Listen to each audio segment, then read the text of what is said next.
ಕಾಲ್ತುಳಿತದ ದುರಂತದಲ್ಲಿ 21 ವರ್ಷದ ಭೂಮಿಕ ಸಾವನ್ನಪ್ಪಿರೋದು. ಮಗನನ್ನ ಕಳೆದುಕೊಂಡು ಪೋಷಕರು ಈ ಆಕ್ರಂದನ ಮಾಡಲಾರ್ದು ಇನ್ನೇನು ಮಾಡಬೇಕು. ವಿಕ್ಟೋರಿಯಾ ಆಸ್ಪತ್ರೆ ಮರಣೋತ್ತರ ಪರೀಕ್ಷೆ ಮಾಡ್ತಾರೆ. ನನಗೆ ಗೊತ್ತಿಲ್ಲದೆ ಮಗ ಸೆಲೆಬ್ರೇಷನ್ಗೆ ಹೋಗ್ಬಿಟ್ಟಿದ್ದ ಅಂತ ಹೇಳಿ ಅವರು ಹೇಳ್ತಿರೋದು.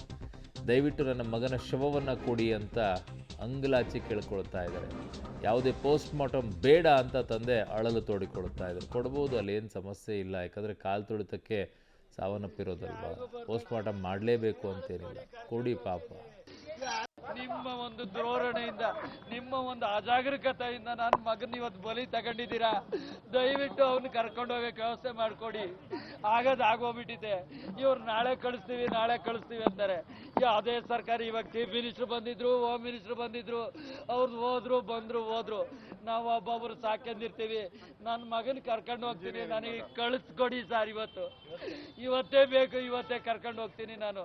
ನೀವು ಇಲ್ಲಿ ನಾಳೆ ಅವನಿಗೆ ಪೋಸ್ಟ್ ಮಾರ್ಟಮ್ ಏನು ಬೇಡ ಸರ್. ಆಗೋಗ್ಬಿಟ್ಟಿದೆ.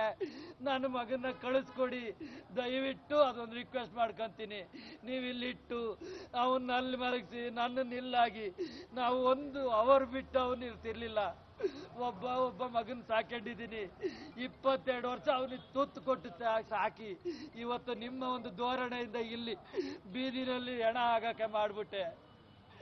ನನಗೆ ಕೇಳ್ದೆ ಬಂದಿನಿ. ದಯವಿಟ್ಟು ಅವನನ್ನ ಇವಾಗನೇ ನನಗೊಂಚೂರು ಮಾಡಿ ಕಳಿಸ್ಕೊಡಿ. ಆಗೋಗ್ಬಿಟ್ಟಿದೆ. ಬರೋದು ಹೋಗೋದು ನಿಮಗೆ ಎಷ್ಟು ಕೋಟಿ ಜನಗಳಿದ್ದಾರೆ, ನನಗೆ ಆಗಲ್ಲ. ನನಗೆ ಕಳಿಸ್ಕೊಡಿ. ಬಿ ಮಾಡ್ತಾ ಇದ್ದಾನೆ ಒಬ್ಬನೇ ಮಗ.